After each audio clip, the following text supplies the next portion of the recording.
Listo. Buenas noches a todos. Buenas noches.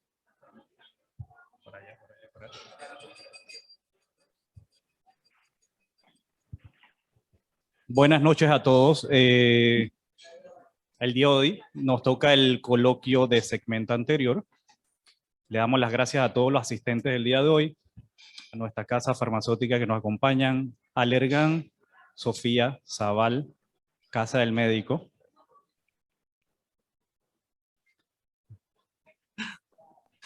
Y Sanfer. Y a nuestro expositor el día de hoy, el doctor Pablo Suárez, que es especialista en córnea, cirugía refractiva y segmento anterior, desde Colombia, que está con nosotros aquí en el Zoom, de Ecuador. Y ahorita vamos a dar paso a la doctora Cristela Alemán, nuestra moderadora del día de hoy, que trabaja en Clínica Void y es especialista en segmento anterior.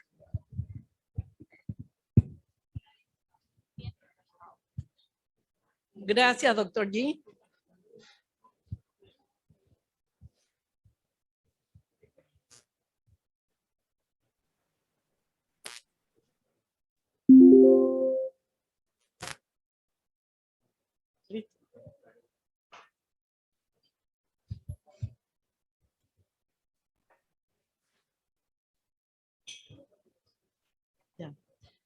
Bueno, muy buenas noches. Ante todo, doctor Pablo Suárez, gracias por su generosidad en compartir este conversatorio con nosotros, los médicos oftalmólogos panameños.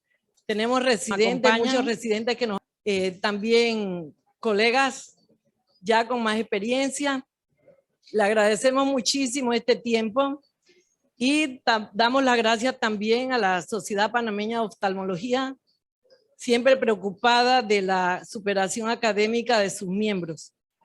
El doctor Pablo Suárez, que nos acompaña hoy, fue formado como médico, médico oftalmólogo en Oftalmosalud, Instituto de Ojos en Lima, Perú.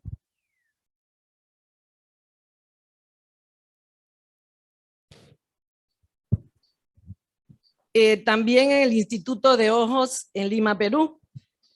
Actualmente es director médico de la Fundación Ecuatoriana Vista para Ciegos y jefe de quirófano de la misma institución. Pertenece al staff de segmento anterior en la Clínica de Ojos Suárez Oftalmólogos. Bienvenido, doctor. Es un placer tenerlo con nosotros. El tiempo es suyo. También si usted desea algún tipo de interacción con el público, pues nos encantaría para que sea de mucho provecho para la audiencia. Gracias, doctor. Muchísimas gracias por la invitación. Gracias a todos ustedes, los que hacen la Clínica Void, a la farmacéutica presente, en especial a la doctora García, que es la gestora de mi presencia acá. La verdad, es un gracias a medias, la verdad, porque me gustaría estar ahí sentado con ustedes. Veo que el sitio está espectacular, veo que están comiendo delicioso. Uno solo aquí con agüita de Jamaica, mientras ustedes están degustando de una gran cena. La verdad, estuve en Panamá, creo que fue en el 2015, en un congreso nacional, y la verdad es gente muy cálida, una ciudad muy, muy entrañable. Me hubiera gustado estar hoy ahí con ustedes, salir huido de mi país, mientras estamos viviendo momentos muy difíciles de acá, políticos, donde la vida republicana, demócrata, en juego. Bueno, creo que hay que dar un espacio a la ciencia y hay que dar espacio a lo que gusta hacer, que es enseñar, conversar y hacer amigos. Así que, como decía la doctora, siéntanse en toda la libertad de pausar. Esto no es una charla, esto es un conversatorio. Creo que hoy es una noche donde vamos a hablar un poco de cosas medias astrales, pero sé que es el inicio de varias pláticas, entonces creo que va a ser un muy buen momento. Voy a compartir pantalla.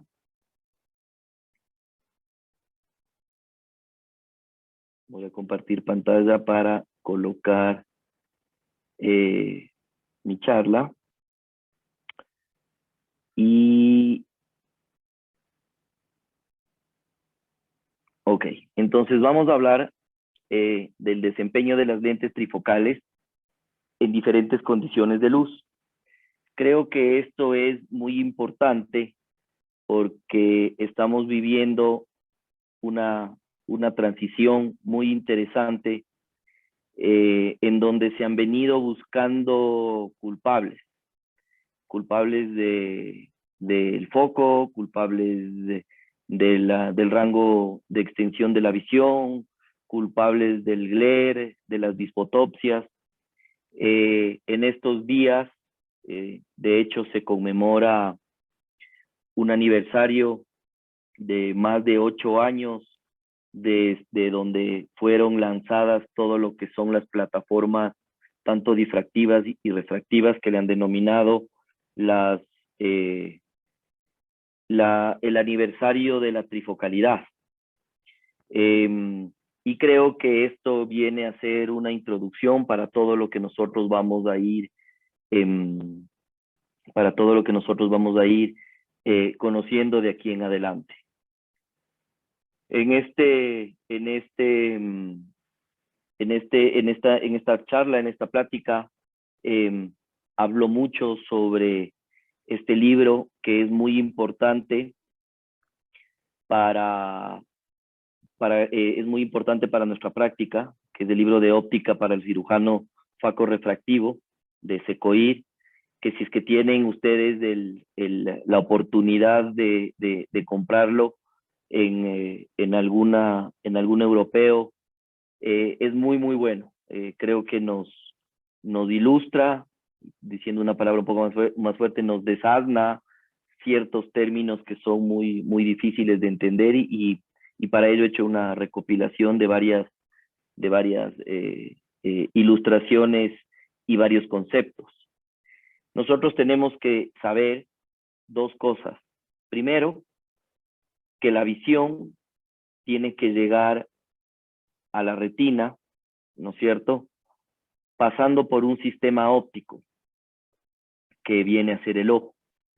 Si es que nosotros sabemos, el ojo es como una cámara fotográfica.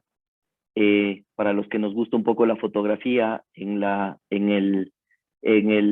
cámara fotográfica nosotros tenemos el diafragma, ¿no es cierto?, que es la apertura del haz de lente, en lo que nos puede ajustar una fotografía en diferentes condiciones de luz.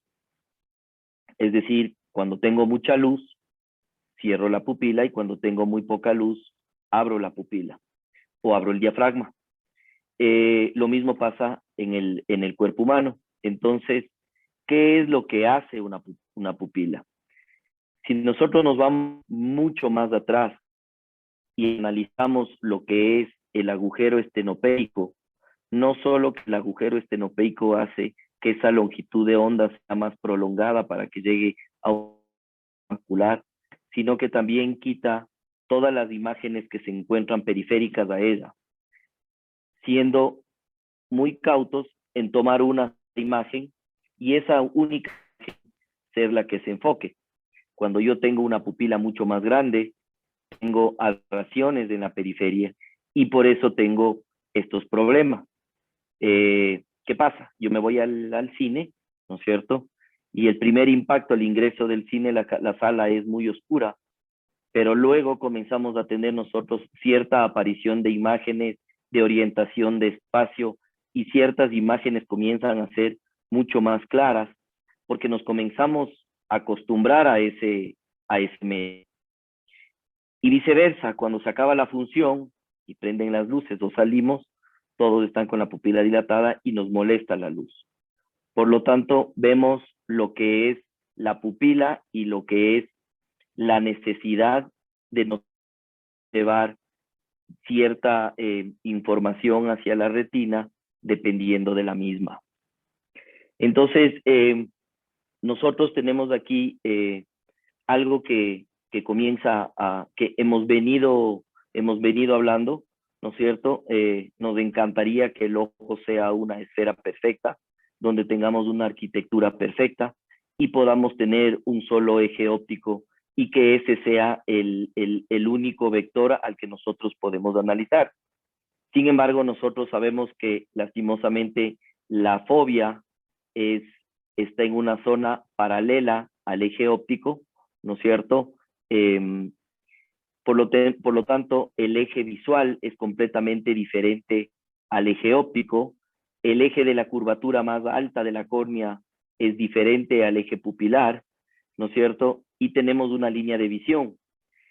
Ese eje visual y el eje pupilar es lo que nosotros llamamos el ángulo capa, que hoy en día es muy importante para unos, para otros no. De cierta forma hasta satanizado el ángulo capa para nosotros poder tener en cuenta ciertos lentes intraoculares. Si es que nosotros vemos, por ejemplo, he colocado una topografía de una córnea que es asimétrica, ¿no es cierto? Si es que yo tuviera una pupila completamente centrada, no tuviera ciertas aberraciones. Entonces nosotros tenemos que jugar no solo con la calidad de lo que es la visión, sino también cómo está nuestra córnea.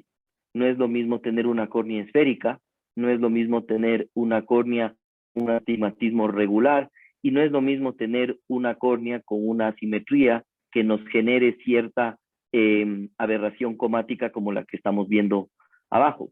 Por eso es que muchos de los lentes intraoculares trifocales, sin hablarlos del rango extendido, que nos perdonan un poco más y que podemos ir hablando más adelante sobre esto, no nos perdonan una calidad de visión muy nítida, porque nosotros ya la luz o la imagen está ya pasando por una zona aberrada y está ingresando al ojo aberradamente a ciertas líneas diferentes como el eje pupilar, el eje óptico, el eje visual, donde podemos tener una variación en lo que es la calidad de la visión. Por eso es que es muy importante tener en cuenta, básicamente en esto vamos a ir hablando un poco de casos, ¿no es cierto? Por ejemplo, no es lo mismo tener un implante de una lente de EDOF o una lente trifocal en ojos con cirugías refractivas, porque yo creo que hay que aprender a dividir las cirugías refractivas. Yo creo que hay que dividir las cirugías refractivas antiguas con las cirugías refractivas modernas. ¿Qué pasa con una cirugía refractiva antigua? En una cirugía refractiva antigua, las aberraciones eran muy, llamémosles, muy cuadradas. No teníamos un flying pot, no teníamos un eye tracker. Por lo tanto, si es que nosotros vemos esas cirugías refractivas hechas hace mucho tiempo, con máquinas como un AIDE QS5000, por ejemplo, que hacía ablaciones en plancha, veíamos que tienen bordes muy romos. Si es que nosotros vemos una cirugía refractiva actual, nosotros podemos ver que tenemos bordes mucho más redondeados, tenemos un eye tracker, el centrado de la refracción es óptimo, es muy regular, lo cual en ciertos casos nos permite o irnos a una trifocalidad o ahora en un lente de rango extendido. Entonces creo que este sí viene a ser el primer llamado o el primer punto de hacer un análisis corneal para lo que nosotros estamos haciendo y obviamente ver el tamaño de un offset pupilar o de una pupila. Por eso es importante nosotros conocer en una etapa inicial los 3 estadios pupilares, escotópico, mesotópico y fotópico, para nosotros poder tener una magnitud del posible problema que podamos tener al momento de implantar. Si es que nosotros vemos qué pasa cuando un rayo de luz entra por una superficie curva.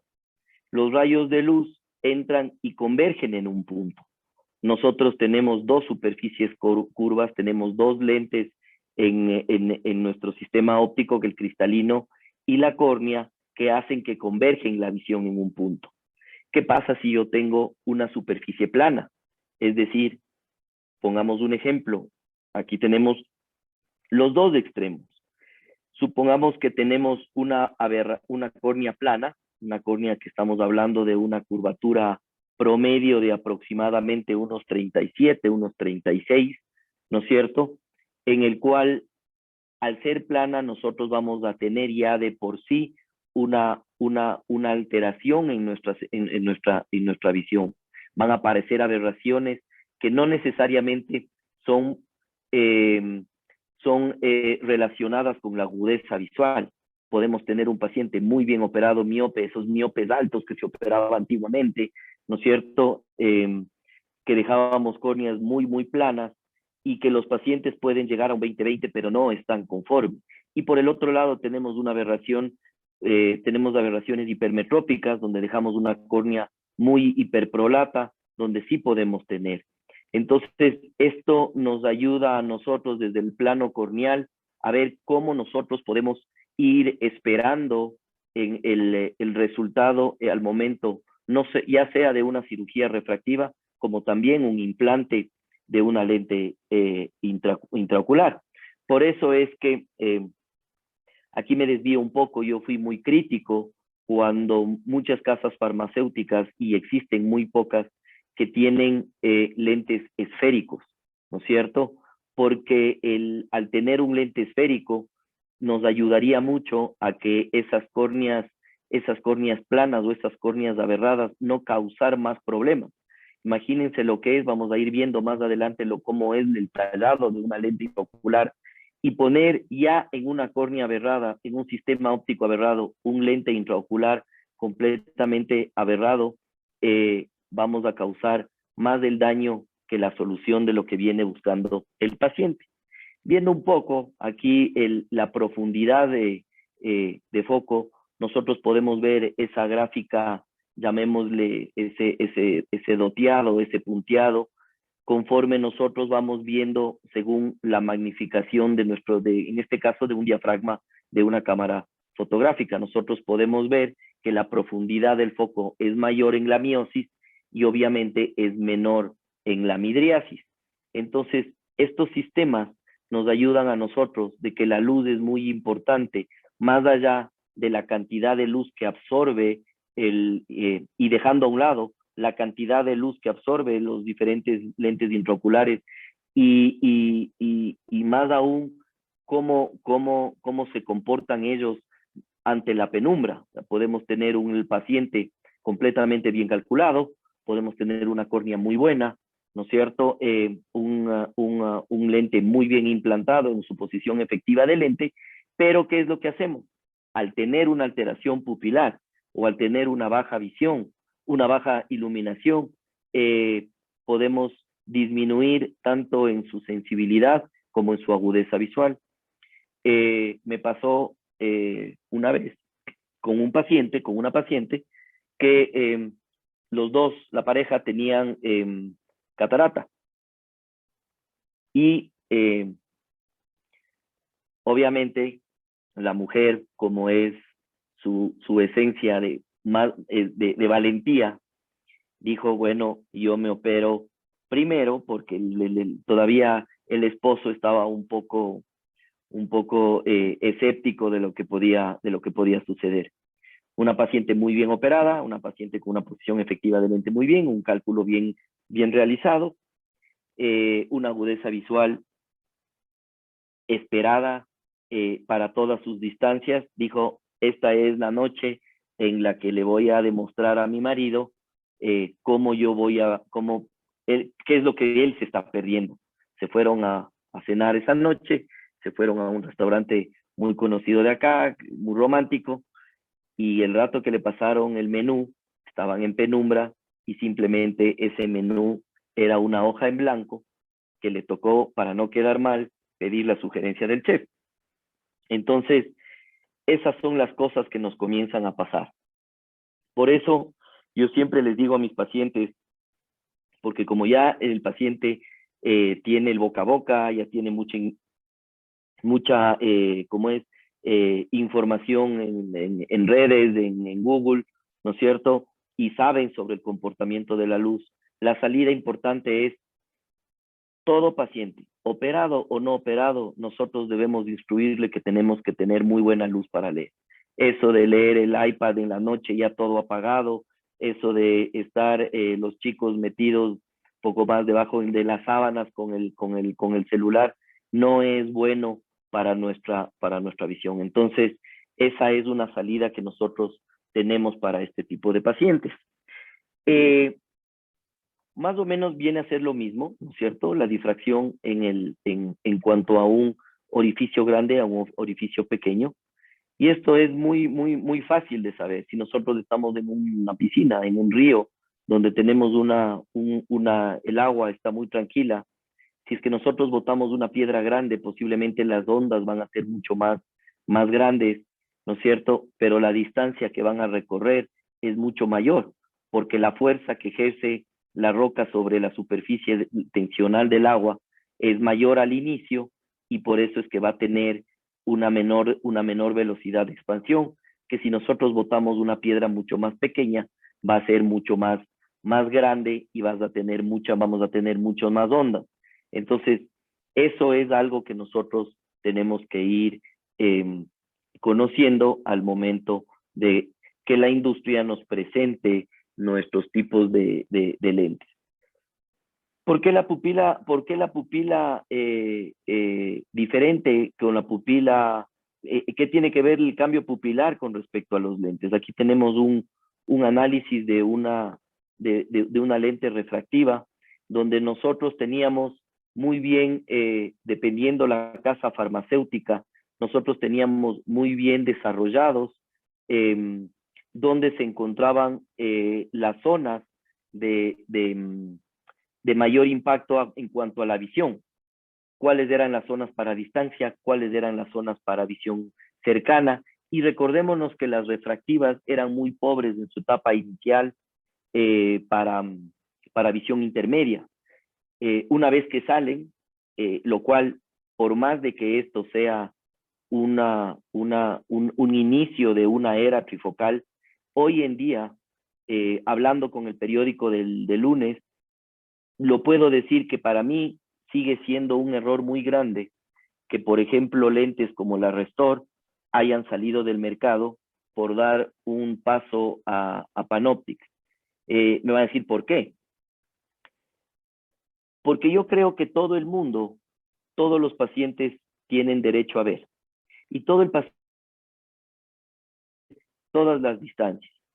Pero analicemos un poco algo, vamos a ir repitiendo después a lo largo de la charla, es una persona sobre los 70 años, sobre los 75 años de edad, posiblemente ve tele, que es distancia, maneja muy pocos, que todavía puede ser distancia, pero hace más actividades de cerca, teje, lee la prensa, ¿no es cierto? Pero hace muy pocas cosas de cerca. Ahora con el Kindle, con el iPad, creo que muchos de nosotros, a los abuelitos, les regalan para que lean en el Kindle o en el iPad, lean su literatura y sus libros de preferencia.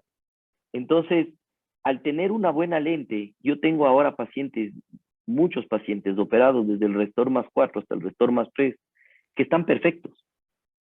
De hecho, su visión cercana es increíble. Podemos hablar de la plataforma, que la una puede producir una opacidad de la cápsula, podemos hablar que la otra plataforma puede producir los glistenings, eso se pelean y le dejaremos eso para otra charla, pero esa es la pelea entre la industria, no para nosotros, porque nosotros estamos frente al paciente. Y esos pacientes que están operados con Restor son lo más felices. ¿Qué pasa con esto? Yo creo que aquí viene un punto que viene una vanidad y un narcisismo por parte más del médico, la exigencia, el famoso 2020, el famoso 2015. Nosotros empujamos posiblemente a la industria o hacia nuestros pacientes a tener que exigir más y somos los únicos que nos ponemos la soga al cuello, porque nosotros estamos ofreciendo y ellos están esperando que nosotros cumplamos ese ofrecimiento. Es como que ustedes vayan a un restaurante y digan, ¿saben qué? En este restaurante hay carne con arroz y vino tinto, y se acabó. Nosotros estamos, pero el rato que nosotros comenzamos a abrir nuestro abanico de oportunidades, vamos a tener todas estas confusiones. Si bien es cierto, sí, vivimos una época en la que tenemos tantos abanicos de posibilidades que muchos de esos pacientes que se quedaban afuera, en el proceso de que no eran candidatos, hoy ese abanico comienza a reducirse un poco más, más bien dicho, ampliarse un poco más, es cierto. Pero ahí estábamos con las refractivas. Pero bueno, ¿qué viene después de las refractivas? Viene la refractiva que la parte central era mejor para distancia, que la parte central viene mejor para cerca, y comenzamos esta confusión del famoso mix and match, y comenzábamos que mezclar una plataforma con otra, después salió el restor más 4 más 3 más 250, en el un ojo, en el dominante poníamos un más 250, en el no dominante un más 4, un más 3, y comenzamos a tener para juguetear con nuestros resultados. Entonces, esto viene en la era de la refractiva, y nosotros mismos demostramos con evidencia científica, demostramos a la industria que pedíamos algo más y que necesitábamos tener algo más. Y comienza a venir la parte de las lentes difractivas, y viene el apodizado. Y como nosotros vemos aquí, comienza a haber una alta gama de lentes donde comienzan a hacer esta mixtura de la visión, de dejar de ser lentes refractivas para los residentes que están ahí, lentes sectorizadas, en las cuales una zona medía distancia, otra zona medía cercana, ¿no es cierto? Y viene el tema de lo que es la medida de las energías. Sabíamos que en la parte central es donde hay mayor energía. Sabíamos que esa es la zona por donde nosotros tenemos que tener mayor información. Es en la zona donde nosotros tenemos que tratar de meter en esa lente mayor cantidad podemos decir, detallado, de alteración visual, para que ese conoide de Sturm sea completamente más largo, para no solo tener un punto y tener varios puntos. Pero ¿qué pasa? Lo logramos con esta gráfica. Lo logramos, sabemos que tenemos una mayor energía en la parte central. ¿Y qué viene luego? Vienen los halos, viene un segundo problema, vienen las disfotopsias. Y comenzamos a tener todos estos problemas en los cuales nosotros somos los que estamos en carne de cañón y pedimos de cierta forma que la industria nos solucione los problemas que estamos teniendo en el día a día. Aquí tenemos una representación gráfica de la parte difractiva, en la cual nosotros comenzamos a ver que ya no necesitamos, que necesitamos esa energía única que pasa por un solo eje visual, sino tratamos de tener dos tipos de energía, ¿no es cierto? De tratar de disminuir esa energía entre 40%, 40%, y por ahí dejar suelta algo para la visión intermedia. Entonces, ¿qué viene aquí? Esta es una de las gráficas una de las formas en las cuales a mí me gusta explicar mucho, porque aquí viene un principio básico y un principio claro, que es la ley de los prismas. ¿Qué dice la ley de los prismas? Yo aquí siempre hago una analogía rockera que me gusta, con el famoso, y para los residentes que están ahí, fellows, que nunca se van a olvidar. ¿Qué dice la ley de los prismas? Toda imagen que ingresa va toda la imagen que ingresa a través de las aristas del prisma se dirigen hacia la base. ¿no es cierto? Porque decía un ejemplo y una analogía rockera. Vemos Dark Side of the Moon de Pink Floyd, que es un prisma. Entra la imagen y a dónde se dirigen, hacia abajo, ¿no es cierto? Entonces, nosotros, ¿qué comenzamos a ver esto? Comenzamos a ver que el apodizado, que el tallado de los lentes, que la diferencia de estos mini prismas, de estos mini tallados, son completamente diferentes en uno. Al tener mayor distancia entre uno y otro, por eso es que oíamos en una etapa inicial, mi lente tiene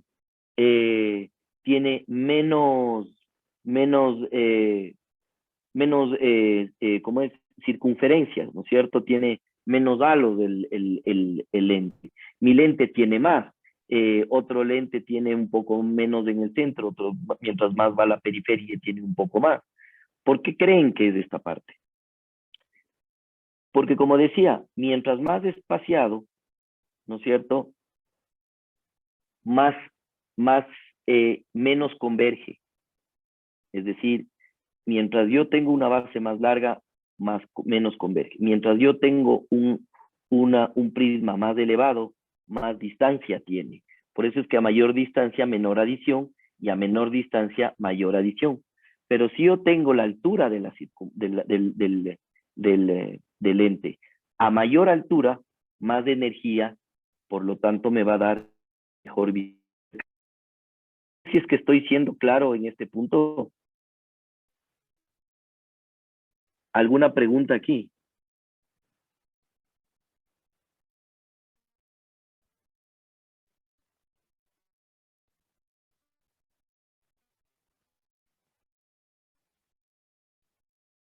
Sigo entonces. Sí me escuchan. Bueno, continúo. Al no tener... Sí, doctor. ¿Ahí me escucha? Sí, sí lo escuchamos, doctor. Perfecto. Entonces, cuando la audiencia pregunta acá, cuando usted se refiere a la altura, se refiere a la, digamos, la altura entre paso y paso o la altura de cada círculo, de cada, en el diseño, del plano del lente con respecto, exacto, la altura del lente con respecto al ápice del prisma del lente. o sea, estamos analizando, esto es un corte, llamémosle, como vemos en la gráfica, este corte es un corte de, esto es un corte de una de las miras, llamémoslo así, del lente, ¿correcto? Entonces, el lente que tenga más alto que tenga más alto, llamémoslo así, el tallado, más alta, no puedo decir apodizado, porque el apodizado es la unión de cada uno, es un lente que te puede dar una mejor visión cercana, ¿cierto? Que un lente que tiene más plano, porque te va a dar mayor foco. Por eso es que voy a regresar acá. Si es que nosotros... No sé. Se congeló, doctor. ¿Perdón? Ya tenemos sonido. Ya. Por ejemplo, nosotros podemos ver aquí el Fine Vision y el Symphony, por ejemplo. Nosotros vemos en forma de espículas, ¿no es cierto? El Symphony es mucho más alto que el resto de lentes. El Panoptic comienza a tener una zona esférica en la parte central, y conforme se va yendo a la periferia comienzo a tener mayor elevación, ¿no es cierto? Doctor, perdón. ¿lo puede mostrar con el cursor para que sea muy explícito? Voy a tener que salir porque perdí un poco. Ajá, allí. De acuerdo. Aquí tenemos tenemos nuestra zona central, ¿no es cierto? Y tenemos el apodizado del lente, ¿no es cierto? ¿Ok? ¿Sí? De acuerdo. Esta es una lente que la Fine Vision, al tener un proceso de una circunvolución, que vamos a hablar después, ¿no es cierto? Que es unión distancia cerca, te da una visión intermedia buena. Pero nosotros vemos, por ejemplo, comparamos con la Symphony. son mucho más, la Symphony mucho más alta. La Symphony tenías una muy buena visión cercana. A veces le criticaban a la Symphony que su visión de distancia no era tan buena, pero tenía una muy buena visión intermedia y muy buena muy buena cercana. Tenemos la Telisa y la Telisa y la Fine Vision, que son lentes que manejan un espectro homogéneo en toda su superficie. Por lo tanto, eso es lo que nos daba una buena distancia de cerca y e intermedia. ¿Me explico? Ahora está más claro. De acuerdo, doctor, gracias. Ok. Entonces, la convolución que estábamos hablando. ¿Qué es la convolución? ¿Qué es lo que viene este principio apodizado que se le suma la convolución? La convolución es una cosa que es brillante, que lo único que se hizo es intercalar para tener una misma energía con varios puntos focales. Es decir, tener uno más alto, uno más bajo, uno más alto, uno más bajo, uno más alto, uno más bajo. ¿Qué hacía eso? Que conforme vamos teniendo varios puntos cercanos y lejanos y vamos teniendo una muy buena visión intermedia. Aquí está. Si es que yo tengo la diapositiva superior, tengo una adición de 350 y tengo una adición de 1.75 y les combino como están acá, me van a dar una muy buena visión entre el 1.75 y el 350. Por lo tanto, mejoro yo mi visión intermedia. ¿Estamos? Ahí es donde viene el famoso poder de las lentes difractivas. Este es el arte de las difractivas. Es decir, una lente difractiva viene a ser nada menos y nada más que la mezcla en una licuadora de dos lentes refractivas de diferente espectro. Que tenía, por ejemplo, me voy a inventar, la parte central diferye para distancia con otra viceversa y la unión de las dos nos dio una amplitud de foco, pudiendo nosotros tener una muy buena visión intermedia, que es lo que llegábamos a tener. Por eso es que Fine Vision, PanOptix, Telisa, ¿no es cierto?, son muy buenas lentes para aquellos pacientes que se salían del abanico de lo que hablábamos al inicio cuando habían las refractivas. Viene en la época de los baby boomers, ya viene en la época de los 55 años a los 65 años, que son pacientes que leen, que necesitan ver el tablero del auto, la velocidad, un menú, que trabajan en computadora que está entre 50 y 70 centímetros.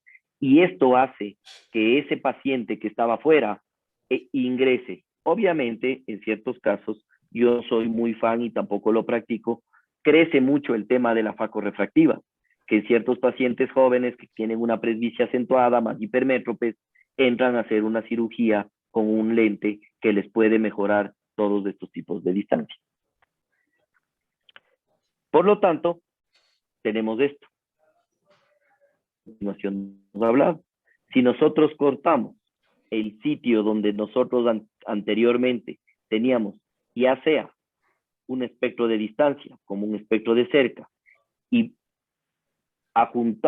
juntamos o agrupamos estas dos, llamemos estas dos plataformas, hacemos que en el mismo centro tengamos una buena cantidad de energía para los diferentes puntos. ¿Está claro? Claro, doctor. Gracias. Ok.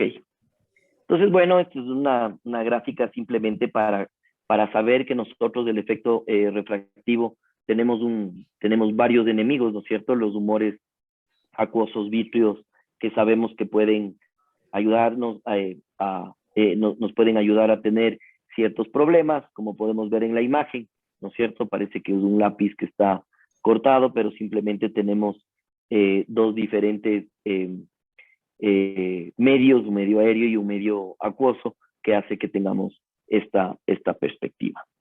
Si es que nosotros llevamos a la data y a a nuestra evidencia personal comparando, y nosotros vemos que tenemos una muy buena, un muy buen resultado en cuanto a visión distancia, esto es con la Fine Vision, y tenemos un muy buen resultado para visión cercana. Hasta ahí creo que nuestro paciente del sector adulto mayor estaba muy contento. Pero si nosotros hacemos curvas de desenfoque y comenzamos a analizar nuestra visión intermedia, comenzamos a ver que nuestra visión intermedia con las lentes difractivas comienza a mejorar. Y en esta gráfica de la parte derecha, nosotros podemos ver lo que es los problemas que teníamos, ¿no es cierto?, con las lentes iniciales, como las curvas de tan buenas intermedias con respecto a lo que tenemos ahora con las lentes trifocales. Vemos que en la mayoría hay una meta, vemos que Panoptix, vemos que Fine Vision, vemos que Atelisa. No tengo experiencia con Atelisa Tri, porque en Ecuador no hay, no la he colocado, pero sí tengo una muy buena tanto con Fine Vision como Panoptix, sin ningún interés financiero. Hoy en día Panoptix es mi lente de preferencia. Y podemos ver, si nosotros comenzamos a ver, imagínense lo que era el Tecnis MB más 4. Miren cómo comenzamos con esta curva de visión intermedia y todo lo que hemos ganado con estos lentes de visión, lentes difractivos. Ahora, viene la siguiente etapa, ¿no es cierto? Parte de los lentes de rango extendido. Ahora tenemos el Synergy, por ejemplo. Tenemos un lente que, a pesar de tener una trifocalidad, es un lente de rango extendido, lo que hace que nuestra visión de cierta forma sea más continua. Por ejemplo, haciendo un feedback con los pacientes golfistas, por ejemplo, o pacientes tenistas, siempre referían que cuando teníamos estos tipos de lente y jugaban, por ejemplo, golf, el rato de pegar una bola en la parte inicial lo veían, pero había un gap que como que la bola desaparece y luego a la distancia vuelve a ver.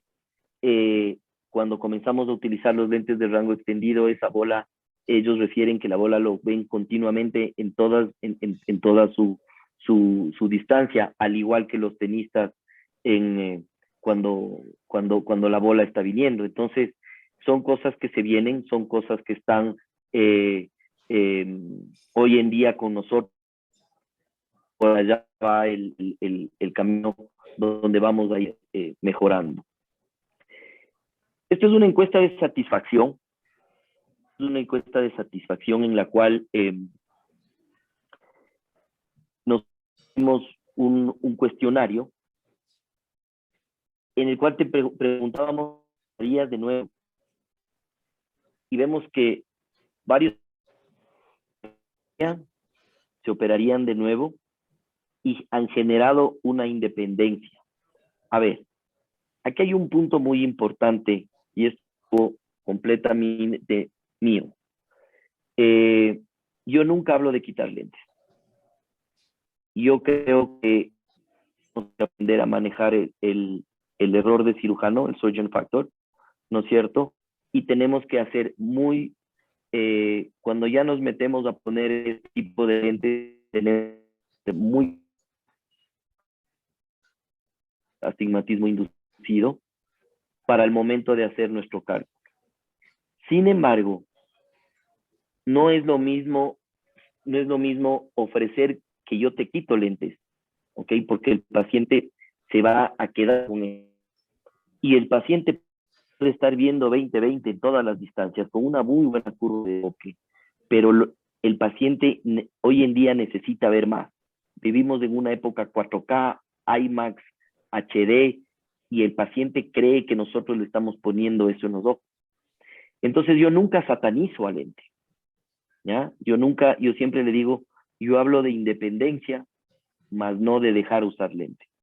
Cuando me preguntan qué es independencia, le digo que tú no vas a tener, y siempre le hago el mismo comentario, regresarte a la casa porque te olvidaste las gafas, sino que te vas a poder ir al banco, poder sentarte a trabajar, vas a poderte ir a un almuerzo y ver un menú, vas a poder hacer lo que normalmente haces con un lente. Pero si es que tú haces actividades de cerca, muy menudas, no sé, joyerías, por ahí, un rompecabezas con detalle muy chiquito, personas que hacen estampitas, pacientes que manejan mucho tiempo de distancia, siempre yo les hablo de un lente de confort, no hablo de un lente de descanso, porque esa palabra realmente no me gusta y la detesto. Yo siempre digo, cuando en las ópticas les dicen, me dieron un lente de descanso, para descansar hay que dormir.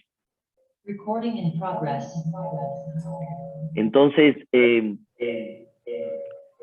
es muy importante nosotros protegernos desde antes en el share time con nuestro paciente. Entonces, hablar de la dependencia y de la independencia no es lo mismo de hablar de quitar lentes.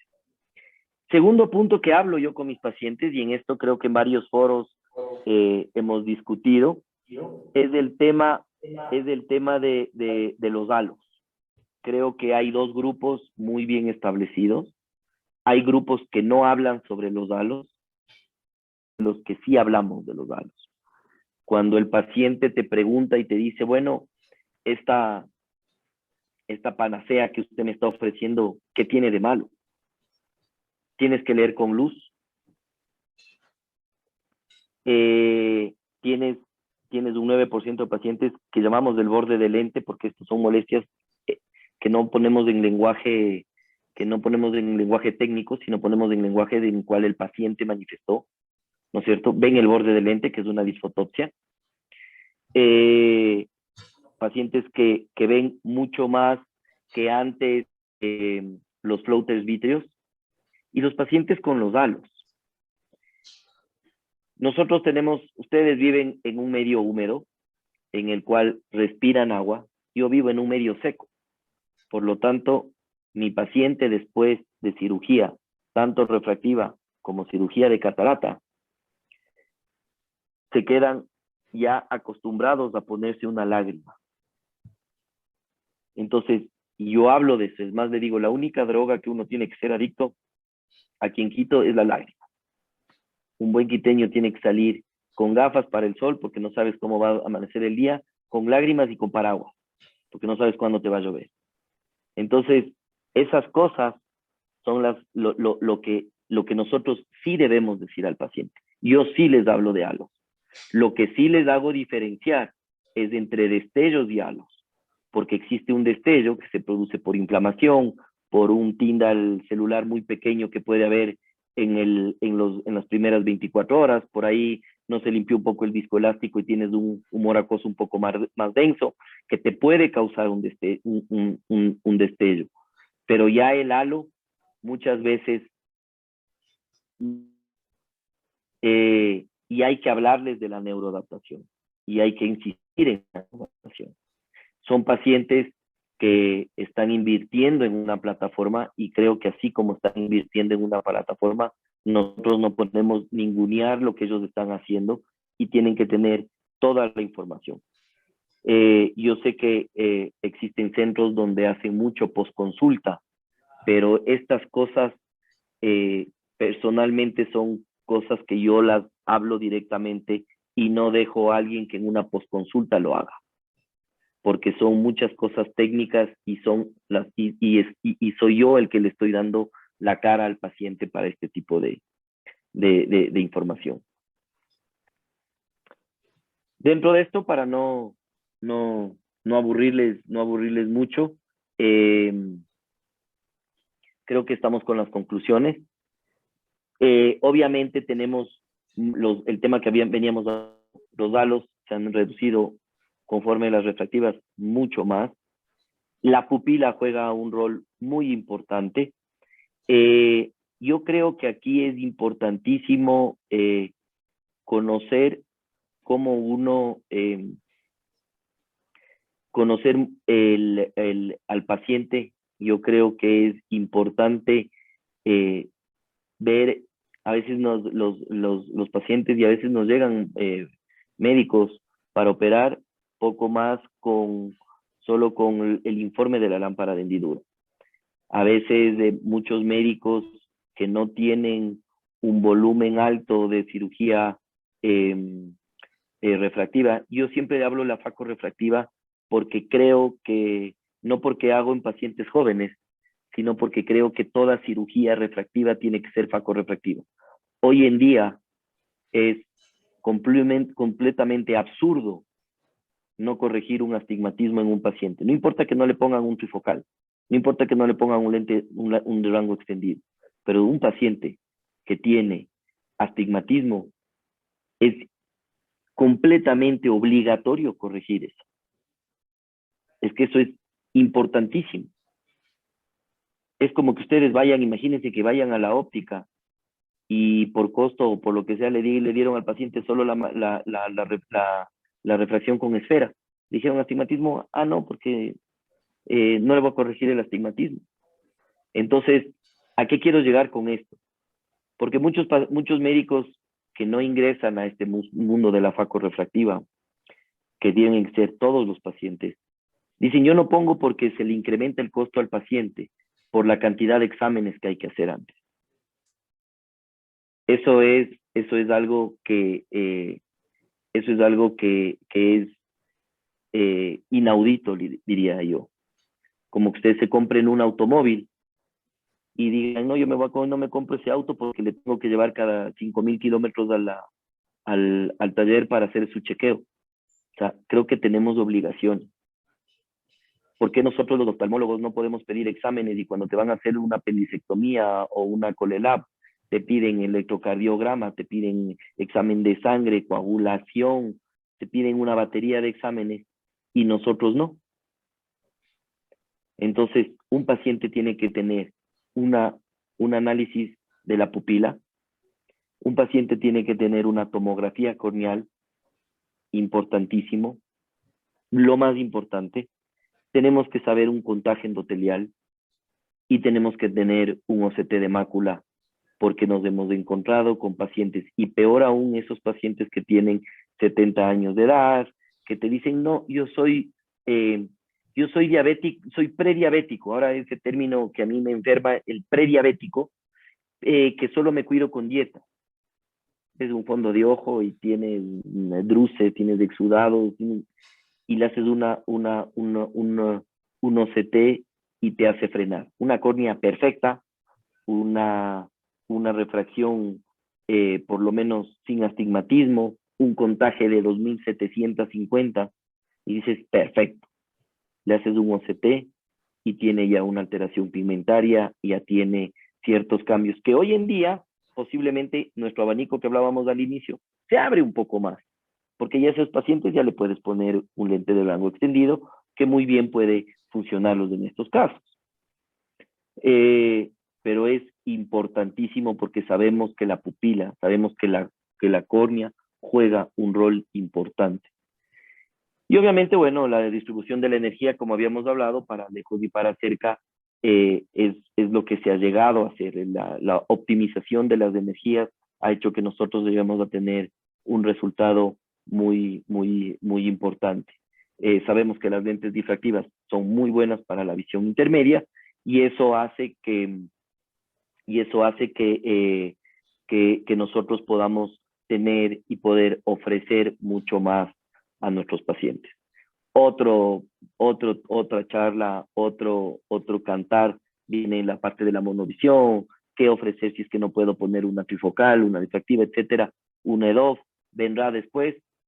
Sé que van a tener muy pronto un congreso y que esto les pueda servir para tener como es una introducción y que les sirva esto como introducción para lo que viene. Eso es lo que habíamos lo que habíamos comentamos con Katiana, para que esto sea un abreboca de muchas cosas que pueden venir. Espero no haberles aburrido, espero no haberles confundido. Yo sé que es algo medio confuso, pero con ciertos ejemplos muy prácticos, espero que la idea haya quedado muy clara. Muchas gracias.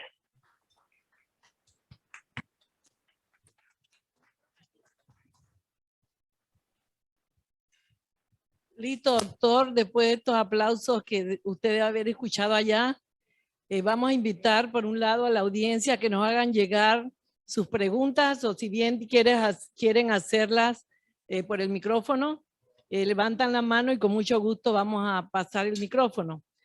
Y también los que desean en forma escrita, aquí las esperamos.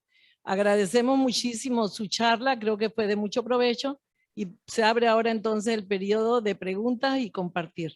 Doctora Katiana. Bueno, Pablito, primero que todo, mil gracias por esta conferencia. Sabemos que has estado súper ocupado en los últimos días. Yo te quería hacer una pregunta con respecto a trifocales. ¿Cuál es el mínimo y cuál es el máximo que aceptas en tamaño pupilar? Tamaño de pupila. Papá, en condiciones fotópicas, Correcto. ¿no es cierto? Yo no coloco más de un 3.2, más de un 3.5, ya 4 es mucho. Ahora, estamos hablando de trifocalidad, no de rango extendido, ¿verdad? Sí. Sí. 2.5, que a veces es muy pequeño, o sea, tú puedes tener pupilas muy pequeñas, ¿no es cierto?, que tienen un juego pupilar muy grande. Entonces, como que te las puedes lanzar, pero no es recomendable. Aquí preguntan en el chat, ¿desde qué edad pone trifocales? ¿Desde mi edad o desde la edad del paciente?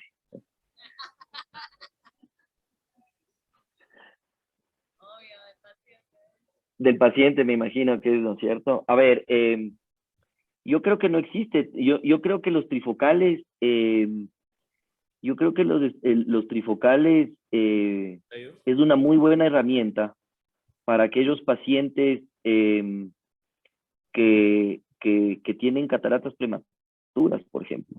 Un paciente que tiene una catarata juvenil, creo que puede ser mandatorio, porque si no es un paciente que va a necesitar un lente de cerca.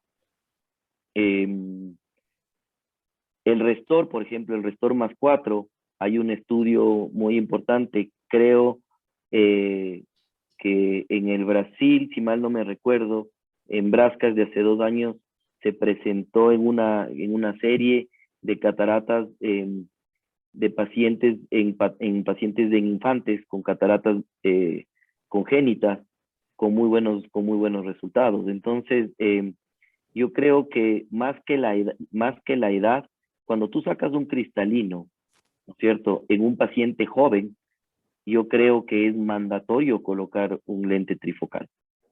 Porque acuérdate que tú le estás, en un paciente que hace una catarata de, supongamos, un paciente que hace una catarata de 40 años, ¿ok?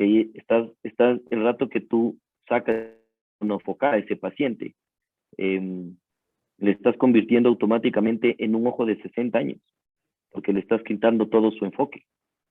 Entonces, yo creo que Oliver, por ahí va por ahí va la respuesta.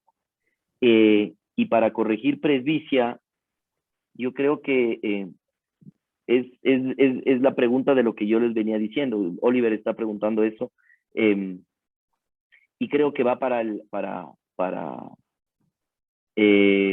a lo que yo decía al inicio, ¿no? Es decir, pacientes o médicos que hacen facorrefractivas en cristalinos claros, creo que es mandatorio corregir la presbicia, porque eso es lo que están haciendo. O sea, están haciendo no una cirugía de catarata, están haciendo una cirugía de presbicia. Entonces hay que definir lo que el profesional está buscando. si estás entrando a hacer una cirugía de catarata, ofrece a ese paciente, si es que todos los exámenes están normales, una trifocalidad. Si es que es un paciente que está buscando presbicia, es otro cantar. Entonces, creo que los dos se suman. No sé si es que, Oliver, fui claro con la respuesta.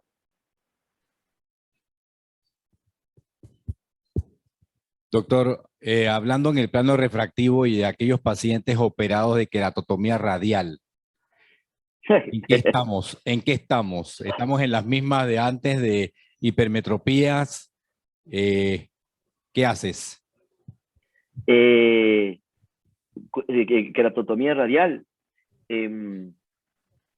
Y te pide trifocalidad.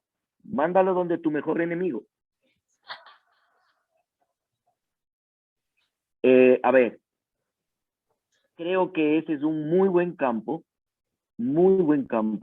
que ya tengo un buen número de pacientes. Desde enero de este año he operado aproximadamente ya unos 10 pacientes con BVT tórico. Va muy bien. Trifocal no me lanzo a colocar. Por más difractivo que sea. Acordémonos. A ver, aquí hay una cuestión muy interesante y comencemos a mezclar charlas y a conversar, etc. A ver, es interesante un paciente con una queratotomía radial. Un paciente de queratotomía radial que comienza a tener una esclerosis, que tú ves que esa córnea comienza a ya no progresar, que tú le has tenido un seguimiento, ¿ok? Que tiene 55 años y se te hipermetropizó a +3 y es un dolor de cabeza porque tiene 55 años, un paciente de 55 años, ¿en qué está? En +225, +250. Lo tienes en +3, tienes un lente de cerca de +550. Ese paciente está vuelto loco. Entonces, a una queratotomía radial, por eso digo, no hacer faco refractiva, llamemos de a pacientes jóvenes, como dicen los abogados, en todo contrato hay una letra chiquita abajo, ponemos nota, excepto aquellos pacientes que tienen queratotomía radial. ¿Por qué? Porque si te puedes hacer no tanto una cirugía de cristalino claro, pero sí ya con una esclerosis, por dos razones. Primero, por la que les mencionaba, de tener un lente de +5 de cerca. Y segundo, porque en un paciente cuando tú tienes una esclerosis, prácticamente vas a hacer una irrigación aspiración, una facoaspiración, lo cual no vas a usar energía, no vas a aumentar presión en esa cámara y esas heridas se van a quedar muy estables. Obviamente partiendo que a esos pacientes, para los residentes, hay que hacerlos vía túnel limboescleral. No hay que hacerlos vía corneal. ¿Ok? Entonces, yo, por ejemplo, protocolo en esos pacientes uso manitol para que entren hipotensos, para no tener aumento de la presión, para que no se me abran las heridas. Entro en pacientes con cataratas muy blandas. Trato de no hacer mayor cantidad de FAC. Casi, por más que digamos que la catarata no es una cirugía emergente, en un paciente que comience a ver ya un núcleo o que tenga un NO3 con una corteza 2 y por ahí un P2, P3, yo ya le incito a ese paciente a hacer una cirugía refractiva, una cirugía de FACO, para no hacer estos errores. Y esos pacientes pasan por un lente, obviamente, de rango extendido. ¿Qué le ofrezco? Ahí viene el segundo punto que puedes estarte pensando. Ok, tiene +5. El paciente le opero. ¿Qué target le dejo? Yo a esos pacientes les hago una monovisión. Y ahora con rango extendido es mucho más cómodo. Ojo dominante, ojo dominante tirado a la emetropía, la primera refracción negativo, que eso es un tema que tengan mucho cuidado, como la industria dice, dejar el primer negativo. y hay que tener mucho cuidado porque hay que saber cuál es el primer negativo. El primer negativo no necesariamente es el primer negativo en la refracción, porque si tú tienes un paciente que el primer negativo es, tú tienes un paciente que tienes que tú tienes un astigmatismo o un micro astigmatismo mixto, posiblemente tú tienes un paciente que tienes un menos 0,50 con más 0,75. Ese paciente te va a dar más 0,25. Y tú escogiste, acordémonos que todas las fórmulas, IOL Master, Lengstar, cualquier que sea, te está dando el primer negativo en equivalente esférico. Ojo, no es el primer negativo en refracción.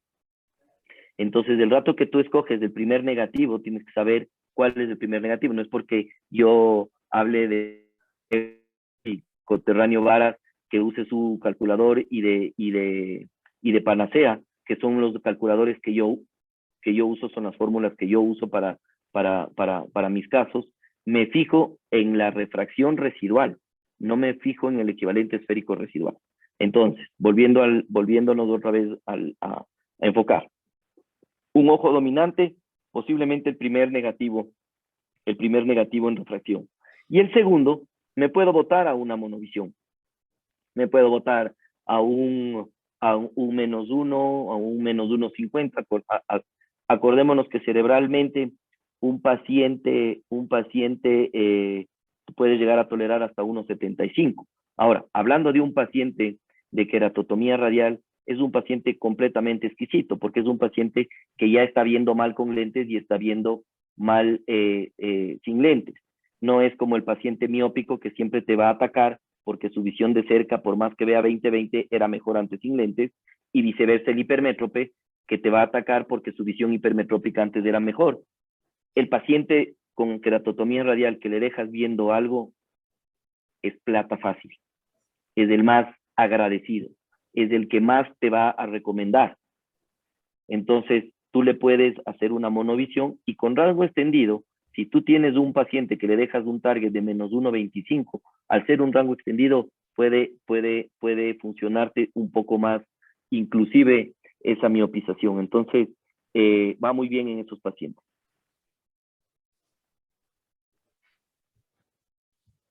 Listo. Doctor, en los pacientes miopes, ¿cuál es la mejor combinación que sugiere?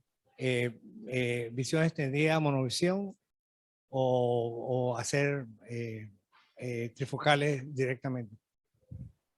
Muy buena pregunta. Aquí nos tenemos que apoyar, primero, miopía de cuánto. Yo le llamo el miope, un ojo normal, podemos hablar de una miopía hasta de -4, ¿no es cierto? Yo creo que en un miope tienes que ver muchas cosas más, ¿ya? Por más que no nos guste mucho, tenemos que ser gente de bien y mirar al lado oscuro de la oftalmología y arrimarnos a nuestros amigos retinólogos. Yo creo que ahí es muy importante. Un miope que tengas ya una degeneración del polo posterior por una miopía. Que veas ciertos cambios en la membrana de Bruch a nivel de OCT. Pacientes que tengan floaters vítreos muy grandes y que te huelan a desgarro futuro. A esos pacientes es preferible no poner un trifocal porque te vas a meter en problemas en un futuro. Un paciente miope de -3, -4, que tiene todo perfecto y todo muy bien, le pones una trifocalidad y va muy bien. Ahora, acordémonos lo que dije hace un rato. El paciente miope quiere ver su miopía chiquitica. El paciente miope, lo que tú le hagas ver de distancia, te va mal. Te va mal. Pero te va a molestar por su visión cercana. Entonces, a los pacientes miopes, sí le puedes hacer un target miópico un poquito más dejarle un primero, un segundo, un primer target en un ojo miópico, en el segundo, ¿no es cierto? O un paciente que quiere ver más de distancia, te botas hacia la hemetropía en los dos ojos y simplemente dejas que el lente actúe. Entonces, también, por eso es que el paciente tienes que analizar mucho. Por ejemplo, es una muy buena pregunta para mezclar dos cosas. Pacientes altos, por ejemplo. Pacientes que miden sobre el 1,75. ¿Correcto? 1,75, 1,80. Son pacientes que yo he visto hoy en día que les va mucho mejor una EDOF, un VIVITY. ¿Por qué? Porque uno tiene que aprender a ver todas estas cositas pequeñas al momento de tomar una decisión. Yo siempre digo a los residentes y les digo siempre a las personas, no operen ojos, operen pacientes. El paciente tiene gustos, tiene hobbies, tiene altura, como estamos hablando. Entonces, si tú tienes un paciente de 1,75, de 1,80, que su rango de lectura es 55 centímetros, 55 hasta 70 centímetros, y tú le pones una trifocal que le vas a dejar con un rango de acción a 25, el paciente se va a quedar que está leyendo acá. Y va a venir y te va a estirar los brazos y le dices, doctor, pero yo no veo, por más que sea una trifocal que tengas una mejor visión intermedia. Entonces, en esos pacientes he visto que una lente VIVITY les va mucho mejor que una lente, una VIVITY o una IGEN, que son las dos que uso, que les va mucho mejor que una trifocal. Entonces, ahí vas viendo mucho el tema, ¿no? Ahí vas viendo mucho el tema de lo que es. Un paciente de -4, que sin gafas leía acá, que -4, 1/4 aproximadamente, tiene un rango de acción de 20 centímetros, ¿cierto? Que tiene un punto focal de 20 centímetros. Tú le pones un trifocal y le vas a decir, me te va a decir a los 20 centímetros, no veo. A él le vas a decir, es que esa no es la acción. Tienes que alejar un poco a 35 centímetros. Y te va a entender. Pero el alto se va a sentir muy incómodo leyendo de cerca. Entonces, todas esas cosas son variables que nosotros tenemos que analizar al momento de aplicar una lente. Doctor Suárez, usted nos habló en antes de que es mandatorio corregir todos los astigmatismos, ¿no? Usted lo dijo Correcto. que deben ser corregidos. Ahora bien, la pregunta es, refiriéndose, también mencionó que inclusive en los monofocales, pero le pregunto, ¿desde cuánto considera usted que debe ser corregido? ¿Una dioptría, 1,5, 0,75? Porque hemos visto que algunos pacientes que quedan con su astigmatismo contra la regla pueden ver de cerca con lentes monofocales. Entonces, en algunos casos de esos astigmatismos pequeños, no corregirlos los ayuda a ver muy bien de lejos y también ven de cerca. ¿Cuál sería la graduación que usted recomendaría corregir? A ver, primero, le voy a dividir a tu pregunta en dos. ¿Qué paciente es el que dejándole miópico, dejándole el astigmatismo residual, pongamos tal cual tu pregunta, -1, ve de cerca? Aquel paciente que yo te invito que te fijes en sus conoides, en su mapa de Cernique, ¿ok? En su aberrometría. Posiblemente son pacientes que tienen aberraciones ligeramente más positivas, lo cual, al poner tú un lente en una aberración positiva, un lente de aberración positiva, más que tiene más 0.160 aproximadamente, porque no me acuerdo que es entre la plataforma Tecnis y Alcon, son más 0.150, estás poniendo una doble esfericidad que te puede ayudar para la visión cercana. Y tú le estás haciendo un equivalente esférico negativo. Es decir, este paciente tenía más 0.50, tú no le corregiste el -1, y ese paciente te queda -1, pero la calidad visual de ese paciente es mala. O sea, cuidado con el paciente que lo que tú estás diciendo sea la razón por la que está viendo de cerca. Porque si es que es un paciente que tiene un cilindro residual, ese paciente de distancia no te ve bien. Bueno, Si es que ese paciente te ve bien de distancia, posiblemente hay que ir viendo la compensación que está teniendo ese paciente en la córnea, una simetría por ahí que se le está jugando un poquito, ¿no es cierto?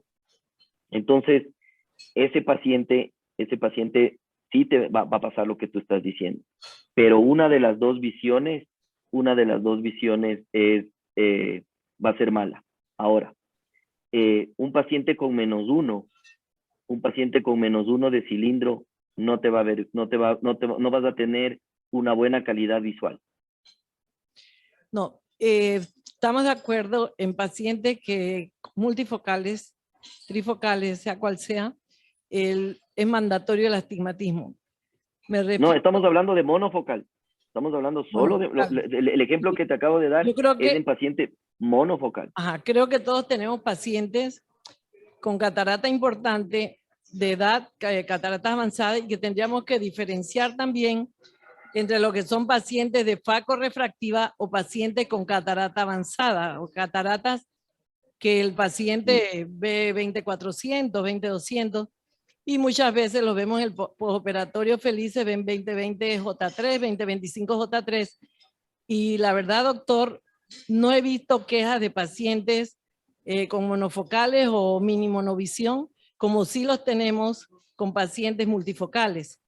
En la práctica ponemos muchos lentes multifocales, pero la gama de quejas del periodo de la neuroadaptación, por bien preparado que está el paciente, pacientes que vemos que ven 20/20 J1 en el consultorio, no tienen ninguna ametropía residual importante, es mínima, no hay que hacerles ningún tratamiento bióptico y sin embargo se quejan ya sea con los lentes, el Panoptix o los lentes multifocales, menos con Vivity. Creo que hay menos quejas con Vivity, pero son pacientes que se refieren a que la visión lejana, por ejemplo, los letreros en un mall o tal vez en el corredor de un supermercado no ven claro. No así con esos pacientes de monovisión, ¿no? Entonces, estoy totalmente de acuerdo contigo y tiene dos explicaciones. A ver, voy a dejar un ratito aquí en el tintero la segunda opción tuya, porque ya te voy a explicar por dónde va a ir. Yo lo que estaba hablando antes es en pacientes monofocales. No estoy hablando en pacientes trifocales. Yo desde cuando corrijo, si es que yo logro ver, yo me guío mucho en cuanto primero a Panacea, y como les decía Vara, en cuanto a es la refracción residual. Si yo veo que tengo una refracción residual, ¿ok? Si yo veo que tengo una refracción residual mayor de 0,75, yo lo corrijo. Ahora, aquí hay una cuestión que es muy importante y que se los invito que hagan más con Panacea, que se puede hacer más con Panacea que con Vara. Cuando nosotros movemos en Panacea el cursor donde... Hagámoslo práctico esto, ¿qué les parece? ¿Les parece si hacemos práctico? De acuerdo, de acuerdo. Ok, espérenme 2 segundos.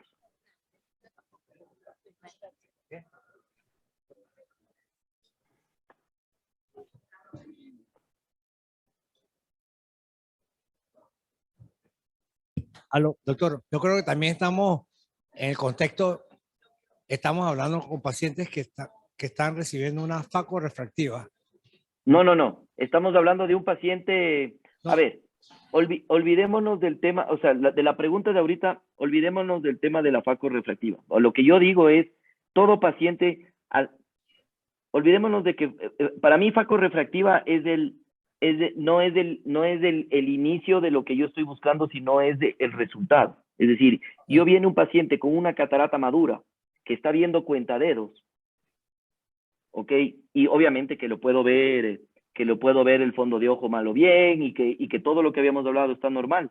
Yo tengo que ofrecerle a él una muy buena visión. Estamos hablando de ese paciente, estamos hablando del paciente que desconocemos cómo ve en el inicio. Que eso era la pregunta, porque no todos los pacientes, a lo menos aquí en América Latina, no todos los pacientes te vienen, operamos con 20-30, 20-40. Aquí nuestras cataratas son duras, son cataratas complicadas. Aquí en Latinoamérica el paciente cree que cuando ya no ve tiene que operarse y es donde nos ponen en aprietos. Es muy poco la gama del paciente que nosotros entramos de una a ofrecer y comparar. Si la visión que usted tiene o tenía al inicio del año o hace 6 meses es la que vamos a buscar. Estamos hablando en una catarata, llamémosle latinoamericana. Entonces, a lo que yo quería llegar es a esta parte. Ok. Aquí, por ejemplo, ¿ya? Tenemos un paciente y yo tengo esta parte de acá, ¿ok? Es muy importante ver dos cosas. Cuando yo llego en un paciente, cuando yo manipulo, hablando de cuándo puedo corregir o no. Es muy importante ver esta parte de aquí donde dice la refracción residual y el eje. ¿Por qué? Porque si yo tengo un astigmatismo, por ejemplo, un paciente que me queda T2, ¿ok? Aquí, coincidentalmente, este paciente le bajo el cilindro y tengo una metropía perfecta. Pero en ocasiones está entre este y este. Entonces, ¿cuál de los dos cilindros tomar en ese paciente? Por más que supongamos que el T3 es mucho, tú te quedas antes, porque aquí hay una cuestión, que la hipercorrección es más daño hipercorregir al paciente, es decir, cambiarle el eje al opuesto que no corregirle el cilindro. ¿Me explico?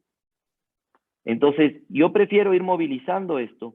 En este caso, sí, tengo un paciente que justo cabal me queda T2, pero ¿qué pasaba si es que esta línea estaba por delante y el T2 me pasaba esto?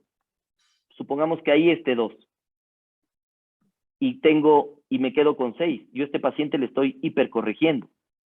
Entonces, a ese paciente posiblemente no le corrijo el astigmatismo, porque no solo que le estoy corrigiendo, sino que estoy hipercorrigiendo, y ahí sí vamos a tener problemas luego.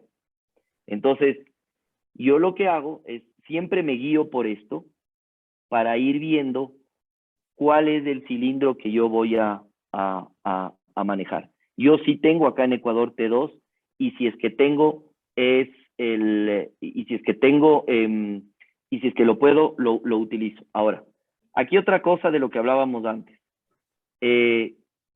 Yo, por ejemplo, dejé de vender toricidad. Antes decía, ¿sabe qué? Tenemos un lente monofocal y tenemos el lente astigmatismo. Y el lente de astigmatismo te corrige lo borroso, etcétera, etcétera, etcétera. Le ponías al paciente el lente monofocal porque no quiso ponerse el tórico. Por dinero o por lo que tú quieras. Llegaba al día siguiente y te dice, doctor, veo borroso. Te dije, sí, claro, lo que pasa es que usted, y le pones las gafas y le pones el astigmatismo, lo que pasa es que usted, si hubiera puesto el tórico, veía así. ¿Y por qué no me puso?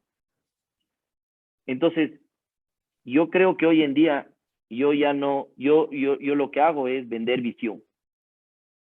Yo analizo al paciente en su totalidad, como habíamos de estatura, hobbies, necesidades, la parte laboral, ¿no es cierto? Cuántas horas maneja, etcétera, etcétera. Pasamos a la parte clínica, cómo están sus células, cómo está su córnea, cómo están sus aberraciones, cómo está su mácula, y tomo la decisión.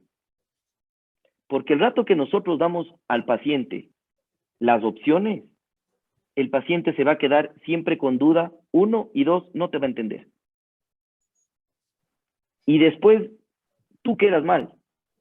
Entonces, mi esquema es todo paciente va a trifocalidad hasta demostrar lo contrario. Demuestro lo contrario. Todo paciente va a EDOF a demostrar lo contrario. No puedo. Le voy a una monofocal. Eso sí, la toricidad no entra en juego. Y ahí sí, con la monofocalidad, ahí sí juego. ¿Sabes qué? No te puedo, tú viniste por una trifocalidad, no te puedo ofrecer por estas cosas. Pero te voy a hacer una cosa monofocal que te va a ayudar una monovisión. Con el un ojo vas a estar acá, con esto. Y a muchos de los pacientes, obviamente, ahí sí, quitando la catarata latinoamericana, en el paciente que ve algo o en el paciente que todavía tiene algo de visión, le hacemos una monovisión previa con lente de contacto para que tenga una idea de cómo sería y de cómo quedaría. Entonces, con eso tú ya tienes muchas herramientas. Entonces, sí, corregir todo yo recomiendo, no es que eso se deba hacer y esto no está grabado en piedra. Corregir la toricidad que el ojo solicite. Esa es lo que yo haría. Yo hoy en día no dejaría a un paciente con un astigmatismo de -1. No lo haría. Gracias, doctor. También nos preguntan sobre los criterios para seleccionar o no un paciente para multifocal. Usted acaba de decir que usted todos sus pacientes los planea para multifocalidad. ¿Qué criterios de exclusión entonces utiliza? Aparte de la queratotomía radial que ya nos habló. Ojo seco, irregularidad corneal, hablemos astigmatismos irregulares, córneas frustras, mucho paciente que tiene una muy buena cara anterior, pero tiene irregularidades en la cara posterior, pacientes con alteraciones maculares prematuras, diabéticos, hipertensos de mucho tiempo, con ya alteraciones vasculares, y obviamente el paciente tipo personalidad A, ¿no? Y una pregunta un poco comprometida para usted. ¿Cuál es su lente favorito? ¿Cuál es el lente con el que menos quejas tiene usted de pacientes o pacientes más satisfechos tiene? La casa farmacéutica, Pablito, no te va a patrocinar el viaje a Panamá, solo para aclarar. No tienes que decir marca, pero sí. A ver, yo no me caso con nadie y eso sabe la farmacéutica. No tengo miedo de decirlo. Yo creo que el mejor lente es del que ahora de lo que habíamos hablado entre refractivos, difractivos y todo, creo que tenemos la posibilidad de tener varios tipos de lentes. Yo sí creo que el primer mea culpa, que el paciente que está con un disconfort, más allá de que hay pacientes y pacientes, hay que hacer un mea culpa y golpearse el pecho y posiblemente no fue el lente para ese paciente. ¿Ok? Ahora que tenemos, por eso es que no hay que casarse con una casa. No es que yo soy panoptixólogo o soy cinegisólogo, no. Yo creo que hay un lente para cada paciente. Yo creo que, por ejemplo, pacientes con cataratas prematuras, 48, 49 años, un presbioptic de Optec va muy bien. Hoy en día que tenemos el Synergy, hoy día que tenemos el Synergy, es un muy buen lente para gente joven. Panoptix es un lente que va muy bien en ese grupo etario sobre los 60. Me encantaría tener un Restor para poner en pacientes adultos más mayores, digamos así, perdón la redundancia y el mal uso de la lengua. Sería mi gama. No se crean que con Vivity no hay molestias. Con Vivity hay algunas molestias. Es un lente que primero es un lente que yo uso Carbacol, uso Miostat después, que al tener un tallado diferente en la parte central, la visión de distancia los primeros días de los que usamos Miostat no es buena. Es un lente que no sé por qué, pero la mayor queja es que se mueve el lente. Yo tengo videos de pacientes que se quejan de que se mueve el lente. No hay halos, es cierto, pero sí hay disfotopsias en la parte central. Es un lente que, por ejemplo, si vamos a hablar de pacientes con cirugía refractiva, no me gusta en pacientes, prefiero un IHAN que un lente, por más que Alcon diga que no es asférico, sí es asférico porque tiene una curvatura en la parte central. El lente de VVT no va muy bien en esas aberraciones o en esos pacientes que dices, es un coma medio frustro que no va para trifocal, le voy a poner un VVT, prefiero un IHANS en ese paciente. Entonces, yo creo que hay para todos. Yo uso, yendo así francamente, uso Johnson, uso Alcon y como les digo también uso Oftec. Mi papá le operé el primer ojo. Mi papá es la vieja guardia. No tanto como fue el doctor Boyd, fueron muy amigos en todo lo que fue el trabajo para la Panamericana de Prevención de la Ceguera. Mi papá tiene 78 años, pero mi papá refracta manualmente todavía, por más que le pasan la información en autorrefracto. Mi papá hace retinoscopía y se comenzó a dar de su catarata porque le costaba hacer, perdió su rango de visión. Y él me dijo, déjame viendo -1. Mi papá tiene un VVT en el un ojo y la próxima semana le voy a operar el otro, le voy a hacer una monovisión con VVT, con un target ligeramente miópico. Él tiene -1 y está fascinado con lo que ve. Mi mamá, que también la operé, mi mamá en cambio es hipermétrope con astigmatismo alto. Mi mamá llegó a usar un lente de cerca de +9, porque mi mamá tenía un +5. Una cámara anterior de 2.6 y un lente 32 en el un ojo y 34 en el otro ojo, con un cilindro de +5. Le mandé a fabricar y tiene un Rainer, mi mamá, con monovisión. A mi mamá la hice una monovisión con Rainer. Entonces, yo creo que hay lentes para todo. Si es que ustedes me preguntan a mí hoy en día qué lente me pusiera, posiblemente entre un VVT y un Synergy, porque tengo una córnea en uno de los ojos un poco irregular, pero no me caso. Creo que esos hoy en día son los lentes que más me gustan. De acuerdo, doctor. El mensaje, sobre todo para los residentes, va en esa línea, que no hay un lente favorito, que hay paciente para cada tipo de lente y sus necesidades. Que en la evaluación del paciente, antes de escoger el lente, hay que ver cuál es su lectura, si es un ingeniero, si es un joyero. Usted lo dijo al inicio de su charla. Más importante que qué lente le vamos a poner es estudiar primero cuáles son las actividades del paciente y luego decidir entonces cuál es el mejor lente para ese paciente. ¿Alguna otra pregunta? ¿Sí? Bueno, doctor, queremos agradecerle muchísimo su interesante charla.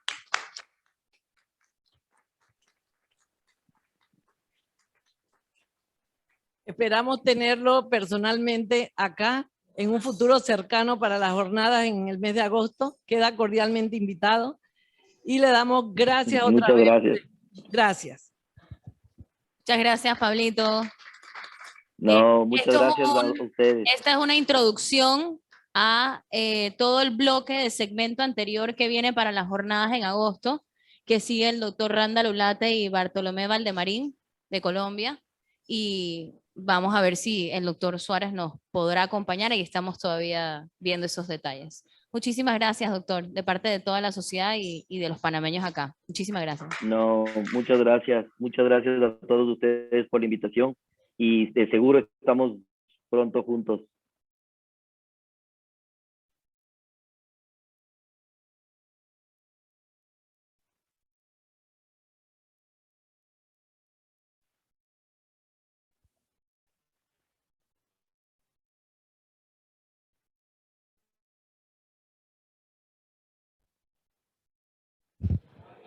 Aló, acá disfrutamos la cena, así que también tenemos esa cena pendiente, doctor, para usted. Por favor, eso tiene que ser, pero básico. Me deben, es más. Y yo creo que al final también cuenta la experiencia que cada uno desarrolla en su práctica, ¿no? Porque hay que conocer lo que uno maneja, ¿no? Y manejar lo que uno conoce, ¿no? Porque- Correcto, eso es. Así es. Así que, doctor G, doctor Rodolfo, Pablito, y no dijiste la edad específicamente. O sea, ¿ya te vas a operar? ¿Ya te toca? No, no, no, no. Bueno, yo soy hipermétrope y créanme que una de las cosas que creo mucho en la trifocalidad, creo mucho en lo que se viene y creo que yo me iría por ahí porque es lo más insoportable no ver de cerca. La verdad, la vida, el miope está de moda ahora y los hipermétropes somos cada vez más sufridores de la presbicia, así que de seguro cuando me opere les contaré.